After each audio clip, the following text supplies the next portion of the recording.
Hey everybody, how you doing? Bernie here with Bernie's Applebox. Today a little different. I usually have someone with me and I try to teach through other people's stories.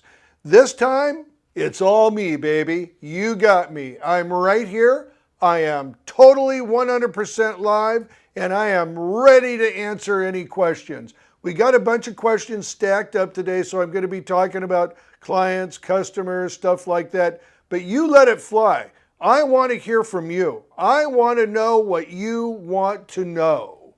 And that's about me personally, about my business, about what we're doing here at Applebox Network. We're going to have some good news during this little station. And I got my two homeboys right here ready to file in. You haven't seen them. These guys are with me every week here. That's Tony and Sean. And Tony on the left, Sean on the right, at least on my monitor it is. And these are great guys, and we work together every week. And you would not believe the job that they've been doing for the last 2 hours getting us up and ready to go here. So one thing I would like to ask you, please share. Please share this on your own page if somebody else you think might be interested about it. If you're with a film or TV group, share it there. Please, please share. One thing that I've been going through is, as a longtime social media person and longtime Facebook user, you know what's been happening with Facebook. I mean, you have to live under a rock not to know. They have just decimated numbers. If you're trying to go out and talk to people and all that, they've really throttled it back. So I don't know what's going on, and it's Facebook's world. We just posted it. So we have no control. Anyway, that's been going on. I've decided that there's nothing I can do to change it, so I'm just going to go through and ride over it and do everything like I have in my life, where I came to a wall, I dug under it, or I climbed over it. And that's what I'm doing here. So I really, really, really want to hear questions from you, and please share it. So guys, I guess we got some questions. Let's just start out with one and see where we go. And I've got a little monitor right here too, just so you know.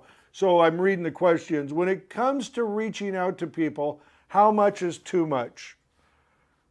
It's never enough, okay? You cannot reach out and connect and network too much. It can't happen. You may feel like it's too much. You may feel nervous doing it, but it is not too much. Let me tell you about myself. I started the business when I was 40. I was a 40-year-old PA. I had been a manager in my previous businesses.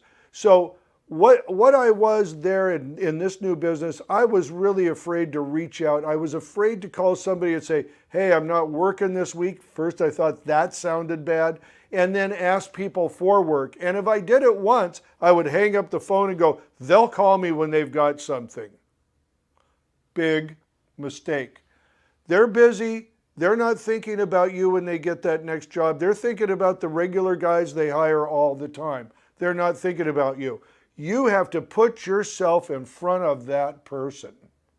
So you don't want to bother them, and I get that. And I have a lot of people calling me. No one bothers me. But I have a lot of people calling me. But get that out of your head. At least once a week, you should be contacting the person. And this is important. We'll cover a little more of this too. But find out how they like to be contacted. Is text better? Is it a phone call? Is it maybe something on social media that they're real active in? Never too much. Keep networking. All righty. What have we got? Okay. How long should emails be, and what is the key information I should be focused on and trying to get across? What is the key information I should be focused on and trying to get across? Okay. First of all, short and sweet. Don't ramble on about yourself or your experience or all that. Just talk about your enthusiasm. Talk about how enthused you are at the industry. Try to relate something to the person you're talking to. I know say something like this. I know you're very busy Thank you for taking the time to read this. Compliment them. And I mean, get in there and really brown nose it. You know what I mean? I've heard you're the best person in the business. I'm so glad. It sounds phony to you. Believe me, when I read that, I go, what a smart person. That person's brilliant. I've got to talk to this guy now.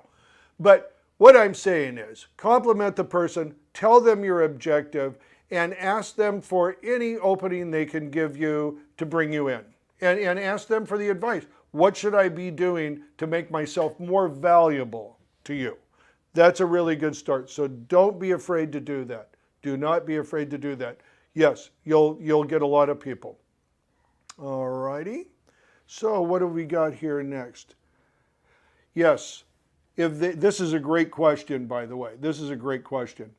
If they don't respond, should I try to contact them again later? Absolutely. Absolutely contact them later. Do not, if they have not responded to you, let me give you a scenario of what my world is like. Say it's a Wednesday and it's 2 o'clock and I get an email from somebody who I don't know. Right now, I am ear deep, okay, in problems, in new orders coming in, orders that are working, orders that are going back on the shelf and back to other vendors. I am totally shuffling paper, emails, information all the time. I'll look at that email and I'll say, oh, that sounds like a great guy. I would like to bring him into the mix. I like to keep my pool, my stable, if you will, large because I'm going to get a lot of jobs at some times and everybody's going to be booked on other jobs. So I want people, new people coming in all the time. I can think, okay, I can't do it now, but I'll do it when I get home at 6 o'clock. Well, I don't get home till 8:30, and it's the last thing on my mind to answer an email that I read 6 hours ago. So please, please recontact the person and just say, hope I'm not bothering you, and you won't be, you know, but we would like to, you know, I contacted you before. Is there anything that you might have? Don't worry about it. Give them a week. If you haven't heard from them in a week, it's okay to try again via email. You may try text too, because I've done that, done email, and then the next time I contact them text, well, I get a text right back because they're on their phone. It's easy. They don't have to formally go and put my address in or add me to contacts. So those are the type of things to do. Give it a week, call back. Don't give up. Until somebody tells you, do not contact me again, don't let them go. You're like a dog with a bone. You get in there and you hold on to it and it's yours until somebody takes it away from you. Okay, what else have we got here? If they do respond, should I try to meet or talk on the phone or just continue to email? Let the client decide that. Let the client decide the best way that they want to be contacted, and that's a direct question to them. What is the easiest way for me to contact you? That is the least amount of problem with it. They'll tell you immediately. Now for me, it's not email for me. It would probably be text. I would say that is it. I would have said phone maybe 5 years ago, a phone call would do it. I'm just too busy for phone calls now. So I would say a text is a good way to go. And but once again, try all of them. If you're not getting through, try all of them. All right. Don't do it one right after the other. Give a person a couple days. Let them breathe. Now, if it's an emergency and you need an immediate answer, you need to say that. But there you go. All righty. What else have we got here? Okay. In your opinion, I've got this earpiece is sticking on me back here, so I can't move forward very easy. Sorry. And I can't read it. Tony, read me this question, would you? I can't read it from here. I would be happy to do so. In your opinion, what is a way that, as a PA, you can show members of a department that you are knowledgeable and enthusiastic about the work they do without coming off as trying too hard or being annoying? Okay, sorry, I was dealing with this thing here. This is live TV, by the way. All right, was it? Yeah, I'm sorry. I got to read this again. Hold on with me, folks. I apologize. Go ahead and read it again, would you, Tony? All right, one more time. In your opinion, what is the best way that you as a PA can show members of a department that you are knowledgeable and enthusiastic about the work they do without coming off as trying too hard or being annoying? Great question. And the answer is so simple. I want you to listen to this. I want you to digest it, and then I want you to execute it. Okay? Keep your mouth shut. Do not tell anybody about your experience. Do not tell them about your favorite movies. Don't tell them about the time you were on your friend's set with 2 cardboard boxes and a broomstick. It doesn't matter. What they want is somebody who is totally locked into the set at that moment and is listening to everything that's going on, and that they can count on somebody knowing it before they do. Just going to give you an example. I was a 40-year-old, $50 a day PA. If I heard anybody say sandbag, if I heard him say Applebox, because I didn't know what a baby was, okay? I didn't know what a baby stand was. But I knew what those things were, and if I heard that, I was making a beeline to go grab it and meet somebody with it. And I wasn't going to hand it over. I was going to hand it over to the guy who was above me, and he was going to take it in. That's what you want to do. All right, Tony. Let's see. Oh, I got this, Tony. How can you show interest in wanting to work in their department? First of all, never fails to have, when you have that moment on set, when you have that time at lunch, when you have that time with them individually, just tell them that directly. Just say, I'm really fascinated by what you do, and you do such great work, and it's looking good here. I would love to work in this department. What's the best way in? Most of us in the production business always are talking about work. We're talking about business. You won't be any different, and everybody will want to give you their best tips, their secret tips. Most people will, maybe not everybody. But that's your key. If you can get that guy in that department excited about your enthusiasm, you're going to be the one that person pulls into their department. And remember, it may not be a department head. You don't have to go directly to a department head. You can go to somebody who's the number 2 or number 3 in that department. They're going to be getting other jobs in that area, and if they need somebody who needs find somebody who needs like a PA in the department, or just somebody beginning, maybe a little lower rate, that person can call you, and that is a valuable, valuable thing.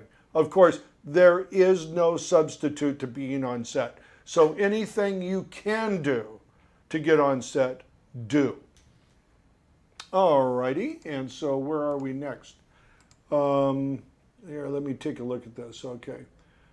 What are some of the best ways to start getting on set? Well, that falls right into what we were just talking about. Do you have any tips on making sure your net for potential job opportunities is as wide as it can be? I really like this. I really like this because it really gets it. You know, the question gets it kind of by it. It's the best ways to start getting on set. The best way you can start to getting on set is tell everyone you know and people you don't even know, but you're going to email and ask. Just tell them you would love to get on set with them because you've heard so much about them and they're great. Okay, that's going to be the easiest way. I'm just telling you. People like adulation. People in the set, in the G&E are no different, or any department are no different.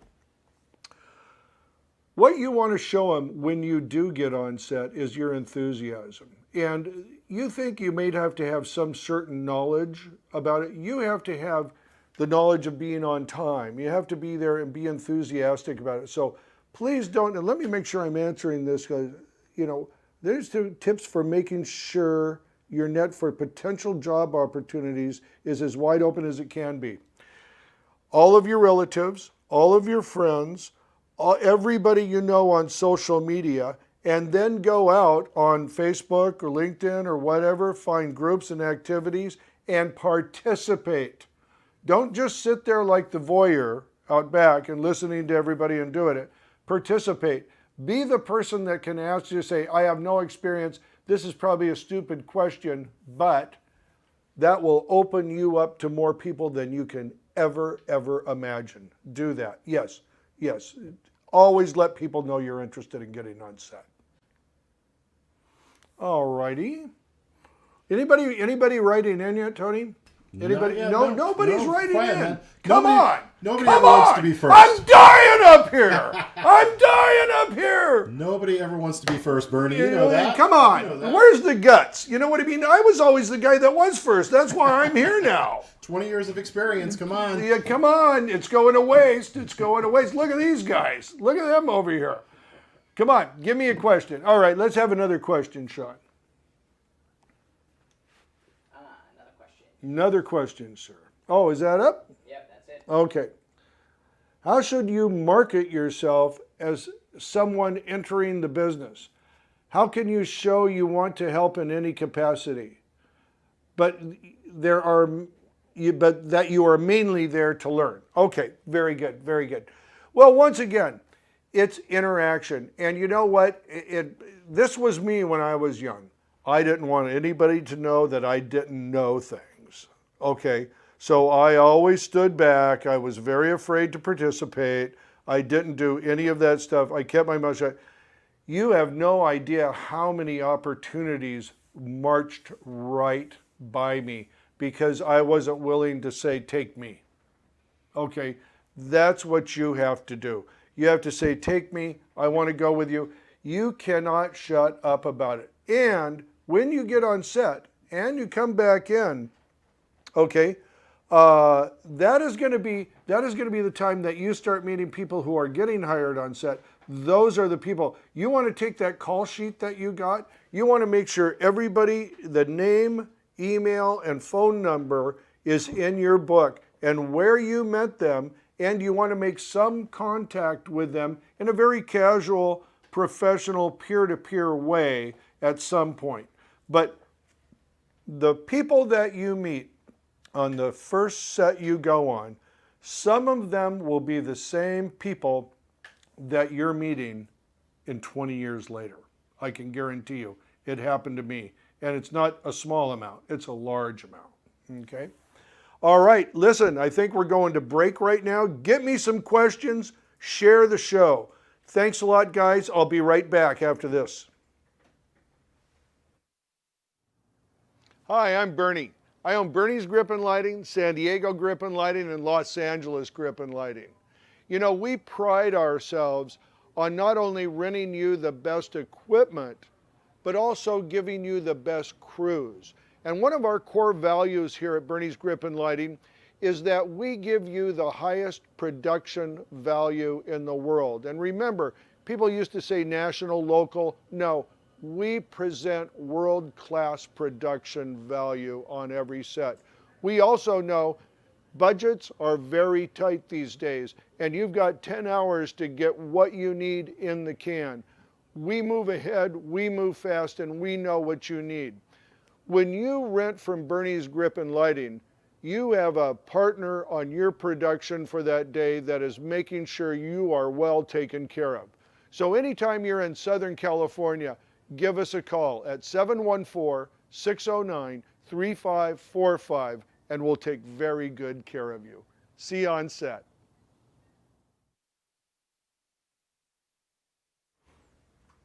Hey everybody, welcome back to Burnie's Applebox. We're here. Two things, please. Please share this show. Please share this show. And also, write in your questions. Write in any question, anything you want to know about, any comments. And thank you, Daniel. We got your comment. Thank you. Much appreciated. Let's go to the next question, guys. All right, Bernie. Yeah, shout out to Daniel Maitland, man. Yeah, Burnie is definitely the saltiest of the salty. The saltiest of the salties. So, oh, you know what? Actually, Daniel has asked a question. Oh, So, thank you, Daniel. Daniel, you are my main man. I want you to know that. Thanks for breaking the ice, pal. Yep. All right, so Daniel would like to know grip and electric life on the West Coast compared to grip and electric on the East Coast. Thoughts? Okay, here's one. Well, I've only known the West Coast, so that's one thing. However, talking to different individuals and stuff, I think, and let me just give you a thing. First of all, it's a lot tougher to shoot where you're at than it is where I'm at. I mean, most of the time in winter, it's like springtime everywhere else in the United States. So that gives us the advantage weather-wise. I've often wondered, Daniel, what it would be like to try to have to shoot in the snow or have to shoot in the rain. You know, I mean, it just rarely ever happens out here on a shoot day because they'll call a shoot for rain here, and they probably don't back in the East Coast, I would suspect. I feel like it's a little bit maybe apples and oranges in this sense too, that certainly you have New York, you have Washington, D.C., you have Atlanta, you have some pretty big major media spots on the East Coast. However, Los Angeles, being what it is really the production colossus of the world. And that brings so much with it and so much opportunity out here that I think in a certain sense there is no comparison to being certainly in Southern California. However, I would like to bring up this point because it is a very valid point. I'm in Orange County, and for most of you, you would just say, oh, that's LA. That's what I said before I moved down here. It's only 40 miles from LA, okay? However, that 40 miles makes such a big difference in my business. I do more work like which most people in the general United States or in the world do. I do commercials, I do infomercials, I do smaller things. I don't do much really entertainment. Most of my jobs last 1 to 3 days. Most entertainment jobs, a couple weeks, 3 months, 6 months, it can go up to. So for me, I feel like I'm more like the rest of the country simply because of that 40-mile space between me and Los Angeles. So I think in a lot of ways it's the same. However, I would like to get your feedback on that, Daniel. That'd be very interesting to me to get your feed. All right, what's next, Tony? Let's see. Why don't we go to another question real quick here? So, Burnie, how should you market yourself as someone entering the business? How can you show that you want to help in any capacity, but are mainly there to... We just did that question. Yeah, we did that. My bad. We did. Live TV. All right, on to a new question. What do you think it is about your personality, the salty man you are, yes, that drew you towards the lighting and electric department? Okay. I want you to remember this when you're planning your career. I got in the electric grip department through blind, dumb luck. Okay? That was it. And I'll tell you why that's important. I didn't have enough of a knowledge in this business to even know what that was the first time I got out on set. Okay? I could have been thrown into art department. I could have been thrown into this. And I was a PA on that set. So I just started realizing fairly quickly who uses the most guys on set. Okay? And it was the G&E department. Also, G&E looked at me. I was a 40-year-old guy. Looked like I knew something. They were wrong. I didn't know anything. But they got me in because I was willing to hustle. I was willing to move. I was willing to keep my mouth shut, my ears open, and head down. That's really the way I got in. And I'll tell you something just to extrapolate on that, because I'm a big believer in this. The department will find you. You won't find the department, because your personality is going to match an area of production that you will excel in. So don't be too worried. I know a lot of guys have said like, oh, I came in to want to be a director, but then I got behind the camera and I loved making the picture. It was the same thing that happened to me as a gaffer. I got in as a gaffer and I loved making a beautiful picture. And you know, I was old enough to, there was so many guys, my peer group, that were great DPs. I decided from a business standpoint, I did not want to be a DP. I wanted to be a gaffer. And that was one of the best decisions I ever made, and it was made out of ignorance. But it was one of the best decisions I ever made because that introduced me to so many directors of photography I would have never met. And my learning curve just skyrocketed. All righty. What else have we got, guys? All right. Next question. Actually, quick shout out to Sophia, who is up in Vancouver. Oh, Sophia. Watching the show. Sophia, thanks for watching. Thank you, Sophia. Yeah, big production business up there in Canada. Oh, Vancouver, Toronto, huge. Montreal. That's yeah. huge. Hollywood of the North. Absolutely. Okay, our next question. How early along your initial career did it take you to realize this? Do you think you could have found satisfying work in other departments? Oh, good question. I like that. I like that.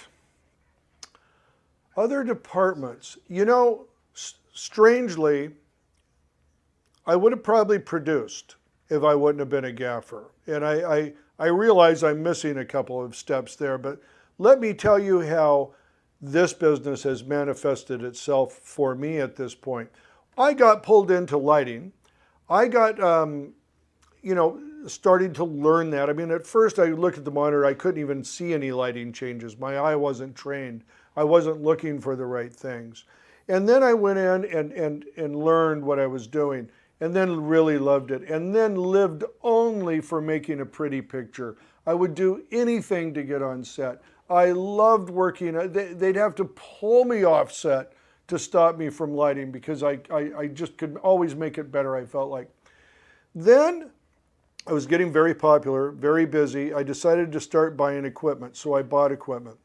Well, like a lot of things in my life, once I set my mind to it, I go kind of a little compulsive with it. So I now have three 3-ton grip trucks. I have 2 vans that I send out. And I'm a pretty busy guy. I have San Diego grip and lighting, Burnie's grip and lighting in Orange County, and Los Angeles grip and lighting. I work all 3 of those markets. There's about 15 million people in that area, in that region. I live a very, very busy life because managing that business is something that it takes every bit of my energy. In fact, it's pulled me from the thing I love. So now I'm not as on set as much and not lighting as much. I am sometimes, but mostly I'm running a business. So my natural abilities took me to the business side. And I think that's where I would have gone. I would have gone into producing, probably not entertainment, because it just doesn't interest me that much, although it's funner to work. But I would have probably produced. All righty. What's next? We actually have another question. Oh, awesome. Thank you. Thank you. There we go. Yep, we got another question, Burnie. You're too hot. Oh, now we're too hot. Yeah, we'll get Coming in this. hot. Oh, coming in hot. There we go. Yeah, we're having a little fun with the board here today. So, pardon me, out there in Facebook land. Yes, our good friend Daniel Maitland actually has another question. Awesome, Daniel. Thank you. This is a good one, actually. He would like to know when you reach a certain level of experience. He wants to know how you take direction from a superior who has less knowledge than you do. Good question. I love that question, Daniel. I love that question. In other words, and you're putting it very, very diplomatically, I love that. I love that. But when the guy telling you what to do has his head up his ass, and you know he's got his head up his ass, you've got to use all that diplomacy that you just demonstrated right there in getting him to, or her to think in a different way. And I'll tell you, I usually start the conversation like this. That's interesting. What do you think about? Because here's what I want to do, is I want him to just get his mind thinking that there's one other way to possibly do it. Sometimes you are not going to be able to convince them they're doing the wrong thing. They insist, and you've got to go through. But I look at it this way. It's not my project. It's their project. And my job is to try to lead them down the path that is going to give them the best results. It's the only reason I'm there. It's the only reason I'm there is to keep them from hurting themselves out there. If you can't do that, okay, then you just can't do that. You know, I don't take it personally, and I don't take it emotionally that they didn't want to do what I wanted to do. And I will be completely honest too, there were times where I thought people were making a mistake and they were not making a mistake, and it came out great. So, you know, you've got to remember that too. That's part of the action. So I would say diplomacy is always smart. Keeping your emotions in check. Don't let those get out of hand. And remember, tomorrow you're on a different shoot. That's the reality for me. I'm going to leave that one and I'm going to go to another one. So I hope that helps. Thank you, Daniel. All right, Bernie, let's see. What do we got next? All right. Can you think of any extracurriculars a young person can go about to learn more about the art of lighting? Are there any good books or resources you recommend? Well, the Set Lighting Handbook by Harry Box is an absolute must. That is just a primer that you don't want to miss. Also, let me tell you this, that my friend Bill Hoshevnikov, who I gaff for 10 years, is a lighting teacher, and he does classes, and probably have some of NAB this year too, that are just awesome. He really can succinctly lay out lighting for you where it's easy to understand. It's easy to sort of understand the values and what you're dealing with, you know. But there's also another way that I didn't go through. First of all, when I started lighting, I knew nothing about lighting. I didn't even know enough to know what looked good, to be honest with you. I knew what I liked, and I kind of went with that, you know, but I did not know. It's over the years that I've learned from so many different people and tried so many different styles. And the one thing that you're really trying to do, you're not illuminating the picture, you're putting emotion into it. That's the thing you want to do. People feel video. They don't think video. They only feel video. The more they feel it, the better job you've done. The more they think about it, the less better job you've done. So that's what it is. Give me that question again, Tony, because I feel like there's something on the end I'm leaving off. Are there any good books or resources you recommend? Right. Here's what I would say. There's plenty of good books, and I would just say, besides Harry Box's book, which I insist is a must. Of course, there's my book, and here's the marketing guy in me. You know, nobody talks about lighting the elephant in the room. However, that's less about lighting. Shameless self-promotion, Bernie. Oh, totally. Don't worry. That's less about lighting and more about building a business. So it's not the same thing. But here's the one thing that I did want to get across. Forget about the cameras, forget about the lights, forget about Arri or Sony or anything like that. Go out and buy yourself a coffee book table of the old masters. Look at paintings. No one knew lighting better than the old masters. The Dutch paintings, all that. Look, I'm not a very educated person. I wish I could probably tell you. But the old classics, the Rembrandts, you know, the Van Goghs, I mean, all of this stuff has light in it. And take those and learn. And look how they treated the background on the key side as opposed to the background on the fill side. And it's all there. Use that. Use that as a palette. Keep those images in your brain. That's very, very important. Okay. Tony? Hey, Bernie. Real quick, though, you mentioned NAB. Maybe now would be a good time to give a shout out to yes. Yeah. Thank you. We are going to be, Applebox Network and myself and Tony and Sean are going to be at NAB this year, and we are going to be broadcasting at the Cinemaker booth. We are ambassadors for Cinemaker, and we will be going live from 11 to 1 o'clock every day, Pacific time, 11 to 1 o'clock every day at Burnie's Applebox at Cinemaker from NAB. And I hope to have you a bunch of great people. We just lined up our first interview today and have a bunch of great people. And also I'm going to go around the hall and I'm going to show you all the great things that we're looking at and seeing. So you'll hear it again, but please join us at NAB. And that is the, I think, 8th, 9th, 10th for sure. Correct. We'll be there, possibly 11th. So, and if you're out there at NAB, find the Cinemaker booth and please come by and talk to us. We'd like to talk to you and see you and maybe get you on air and just say hi. But we'd love you to come by. That's great. Thank you, Tony, for that reminder. Oh, not a problem. Hey, we got another question from the Facebook page. Oh, awesome. Toby Walwork, thanks for watching. Toby, thank you. Checking out the show.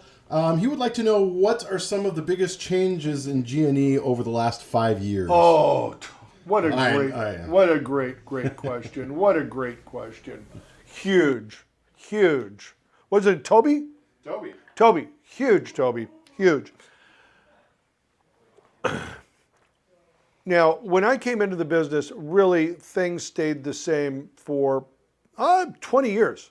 An easy 20 years they stayed the same for me. It was HMIs, it was tungsten, and of course KinoFlow at that time, right when I got in, was the new instrument. That was a new thing. Balanced fluorescence at True 32 and True Daylight. That was awesome. That was a pretty big innovation.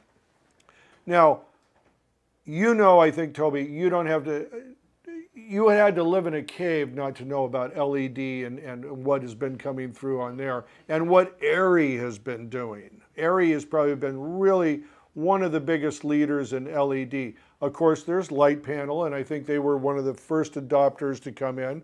People took that very seriously. The cost was prohibitive back then, and it's still pretty high. But what ARRI has done for the lighting changes is amazing. First, let me go back to a more traditional. They went from the 4K flicker-free ballast to now having M40, M90 lines, M18 jumping up from that 1200. That was a huge leap. Now, look at where we're at. We're at Sky Panels, the Sky Panel 60 and the Sky Panel 30.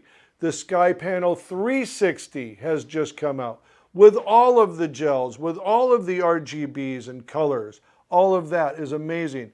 KinoFlow with the Select 30s and the Celeb Divas, or the Divas that are coming out LED. The Celeb line of the 400, the 200, the 400, and now the 850, which is the equivalent to the ARRI 360. Those are huge changes. But I'll tell you, the instruments are better, the instruments are good, certainly more versatile, you know what I mean? Certainly more power friendly. But I'll tell you what they don't have, an artist's eye. And that is what you really need to make it look pretty. Sometimes I've walked into a place, in fact, something like this happened. I visited a set, it was close to this, but there have been times where we've experimented with a look, and then we start turning lights off, and we leave 1/650 lighting the scene, and that's it. And it's beautiful, and everybody's mesmerized by it. Everybody keeps looking at it like it's magic, and you fall in love with it. That's when the artist's eye is working right there. So yes, all the lighting is changing, and it's a great blessing to us all. But don't forget your eye. Don't forget what looks beautiful. So I think we're at 40, right, guys? Yeah, let's go to a break. We'll be right back.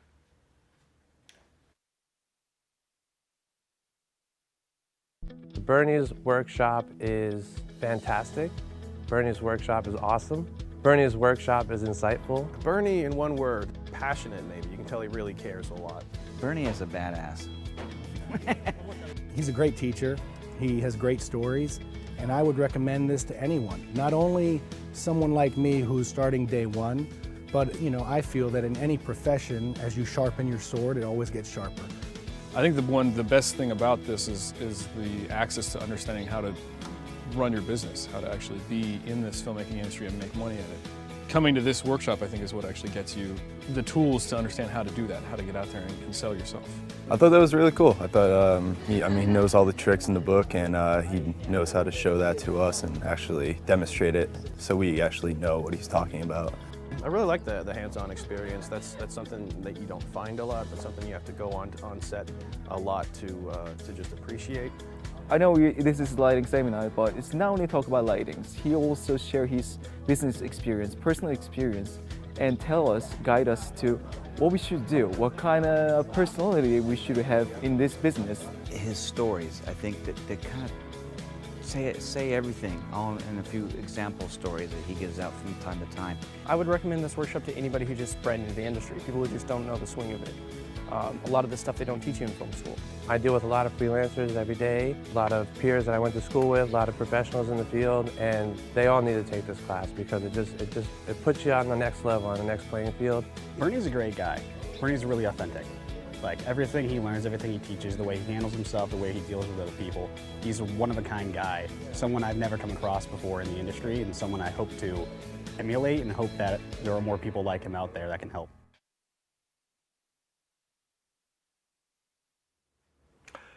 Hey, thank you, and we're back with Burnie's Applebox. And during the break, Tony brought up one that I didn't put out there, but is hive lighting too. Hive lighting actually uses an entire new system of lighting, plasma. And what's so interesting about that is they have come out, and I hope I won't do them justice on this, but last year I think they came out with the Hive 1K or something like that, but it's the equivalent to an M18, and it's got the plasma bulb, and the bulb actually comes in a little cage you place in the lamp. You do not leave it there. You place it in the lamp, and there's no wires to it because the plasma inside the bulb gets excited by radio waves, and that's what gives your brightness. So that is very unique in the system, and that is its biggest advantage as a light is it's flicker-free up to 22 million frames a second. Obviously, there are no cameras that can do that, but that is how clean it is. So as a light, that was also a big leap in certainly high speed. All right, Tony, what do we got? What's next? Are you part of a union, Bernie? I am not part of a union, and certainly that is not because I do not support the unions, and which I fully do. But remember too a little bit about what I said earlier about the distance. Okay, I'm in Orange County down here, and LA is really, it's a major industry in Los Angeles. So you've got a lot of grips, gaffers, everybody, wardrobe, makeup, all people live in LA that are like that. They can really support a union there. Now, one interesting thing I think that most people don't understand is that if you are a union member, you can actually work a non-union show, and there is no repercussion for that. At least that's my understanding.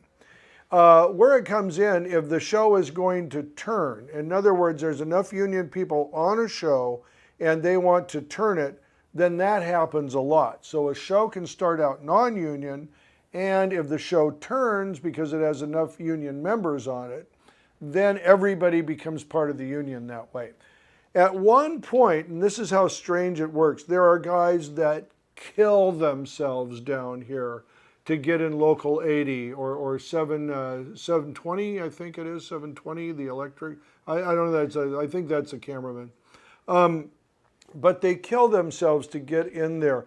And you see them fighting, oh, I've got 3 days left, I only need 3 more days this year, and then they don't get it, and then they drop out.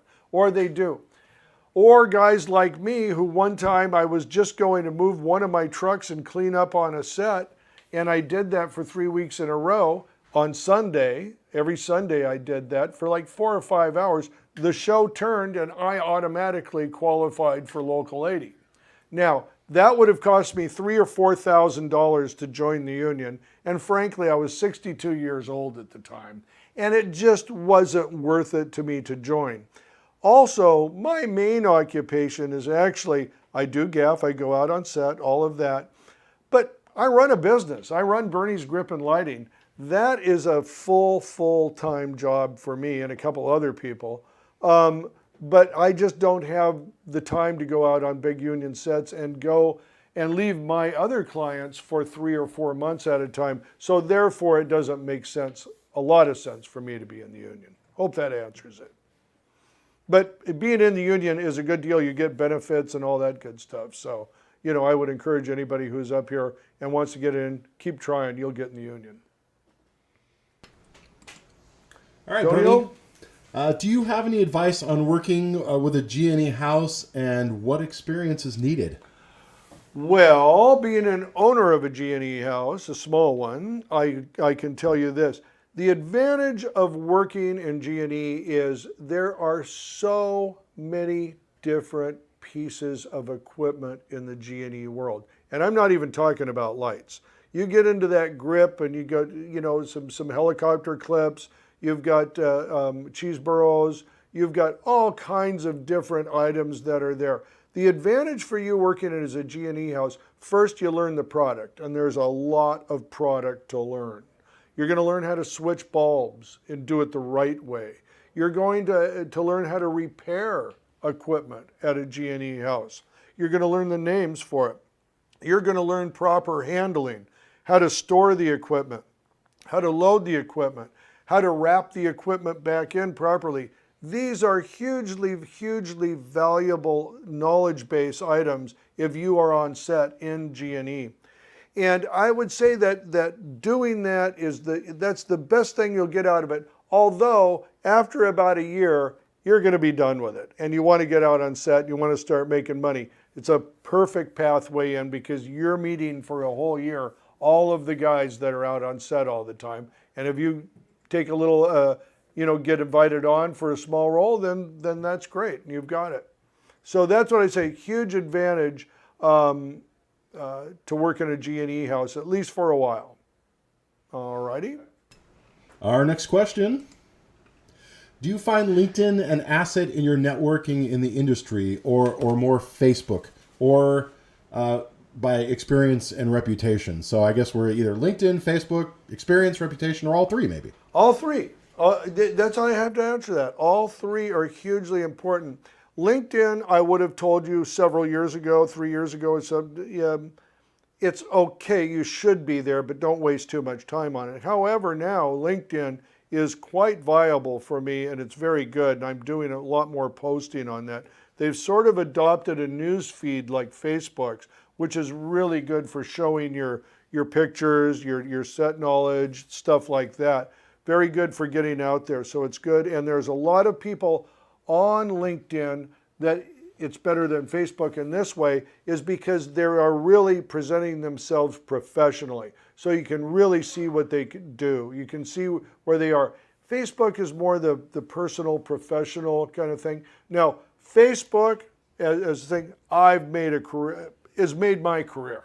Facebook, in a lot of ways, I got in 2008, started posting photos, talking to other people, meeting people in Hollywood, and really carrying on a good dialogue and getting a great back and forth with people from all over the world.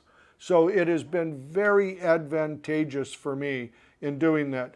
Personally, I would say Facebook probably accounts maybe for 100,000 a year for me. You know, that doesn't mean that's all new business. It's business I've built up over the years on Facebook, but it's pretty good. It's pretty good.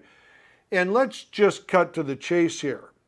If you're going to be successful in this business, you have to market yourself. And if you're not going to market yourself, accept the slowdown when it comes. Okay? Don't cry and whine, why is nobody calling me? Because they're not calling you because they're not thinking about you. And the reason they're not thinking about you is you haven't put yourself out in front of them. So you don't have to do social media. But don't expect that benefit when it's slow and no one's working for you to get that special call because somebody happened to remember you from social media. It's very important. Market yourself all the time. All righty. We got a little follow-up question to that, Okay. actually. How should you format jobs on LinkedIn to get noticed? Do you think that reaching out to individuals on LinkedIn is preferable? I think reaching out to individuals on LinkedIn is important. I wouldn't describe it as preferable. Usually, and the way I treat my fellows people on LinkedIn is to usually enjoy a post. That's what I'll say. I'll put something that really enjoy your post, love what you do, great pictures, all of that. I will tell them, and then let the dialogue lift from there. I get hit on LinkedIn probably once every 2 or 3 days about this. Most of the messages I find are too lengthy. Most of them only just want something, they want me to take some action for them. It's better to just find out about what a person does and introduce yourself to them and get a personal relationship. It's a much better way to go.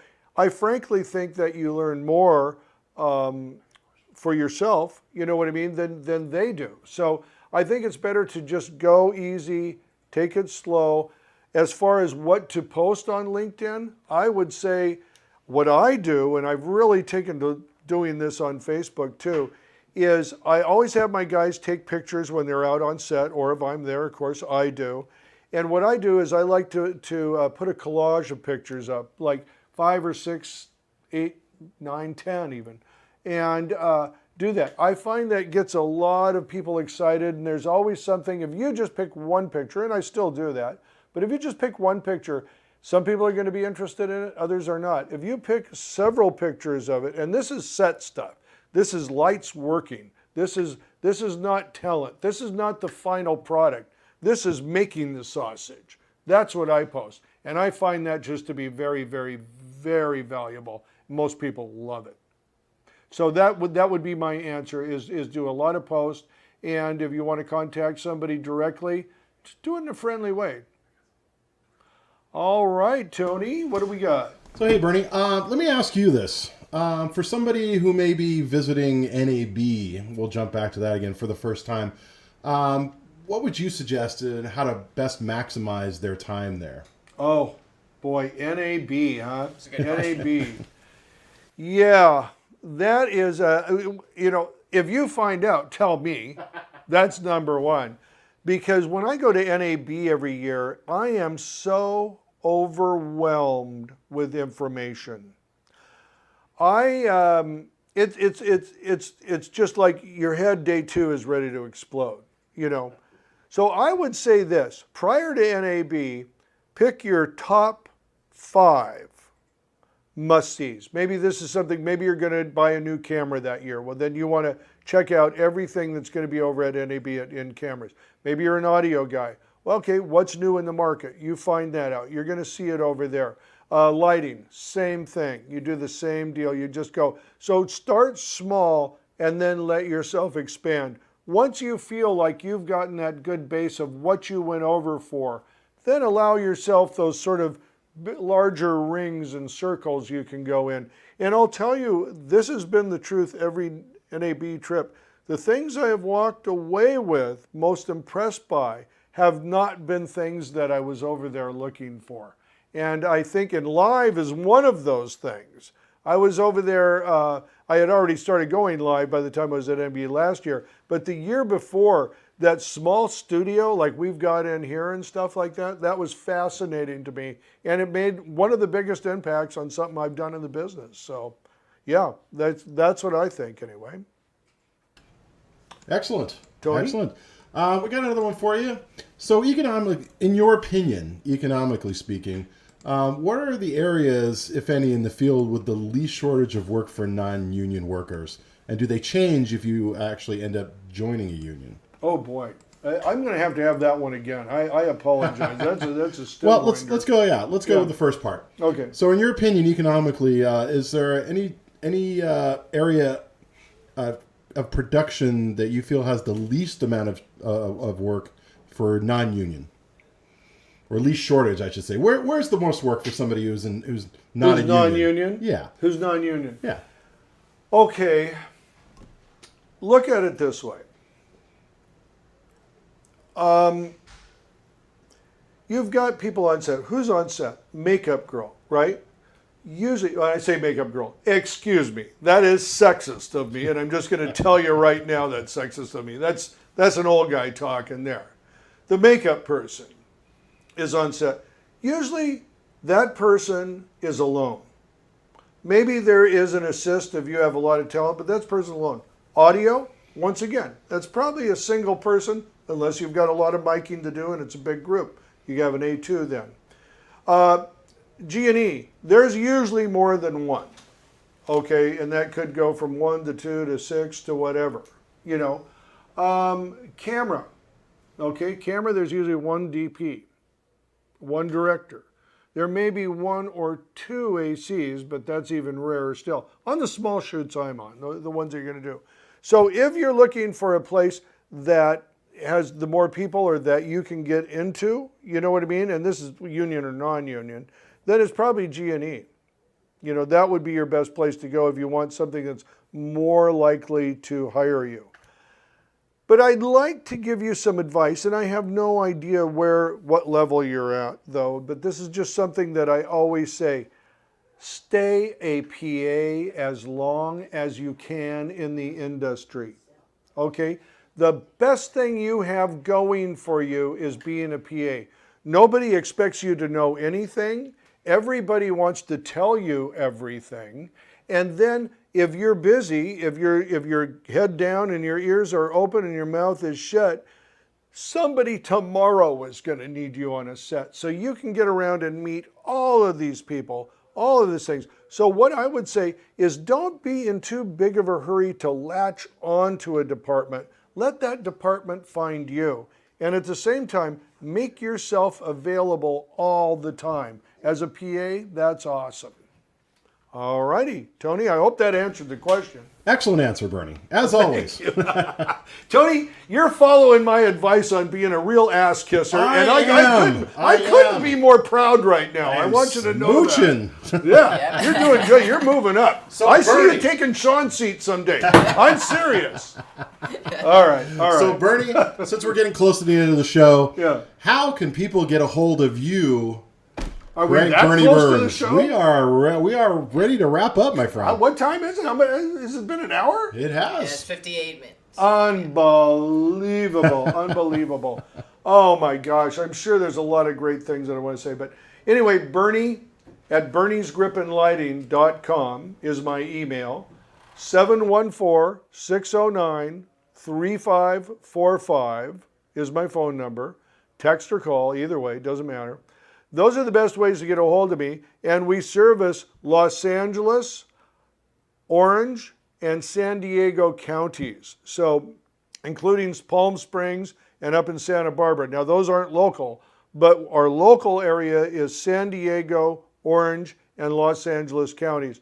So anything you need in Southern California, anywhere, we can help you out. In fact, we do travel north sometimes, but my good buddy Dave Bungie would kill me if I got up in his area and get it. So, and Dave Bungie Grip Services is great if you're up in Northern California, and John Fontana in San Francisco. You know, you mentioned one, you got to start mentioning them all. So that's it. But all of these guys are great, and I'll just tell you, thank you for watching. We really appreciate you. We want this to be yours. We want to see you. So remember, this is your network. Applebox Network is your network. Let me know what you want to see. Peace out. I'll see you next week. Cut. That's a wrap.